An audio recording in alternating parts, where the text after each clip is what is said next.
কারাবন্দী থাকার পরে দেশ ফ্যাসিবাদ মুক্ত হওয়ার পরে বিদেশে যুক্তরাজ্যে যখন চিকিৎসার জন্য গিয়েছিলেন, সেখানে প্রায় 4 মাস চিকিৎসা শেষে তিনি আজকে দেশে ফিরে আসছেন। এবং এটা আমাদের জন্য, গোটা জাতির জন্য আজকে একটা আনন্দের দিন। এবং আমরা আজকে গণতন্ত্রের উত্তরণের যে সময়টুকু, এই সময়ে তার উপস্থিতি আমাদের দেশের জন্যে, জনগণের জন্য একটা অত্যন্ত উল্লেখযোগ্য দিক।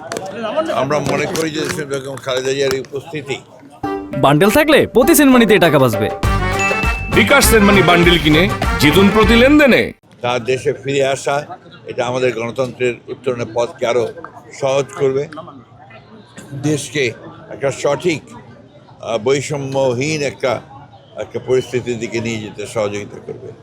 দেশনেত্রী বেগম খালেদা জিয়া যেন অত্যন্ত সেফলি এখানে দেশে এসে পৌঁছতে পারেন, আমরা সেই জন্য দোয়া করছি। এবং দেশবাসীর কাছে এই দোয়া চাইছি যে দেশবাসী তার সুস্বাস্থ্যের জন্য দোয়া করেন এবং দেশবাসী যেন গণতন্ত্রে ফিরে যেতে পারে, তার জন্য একটা পথ সহজেই আমরা অর্জন করতে পারি, সেই আহ্বান আমরা জানাচ্ছি।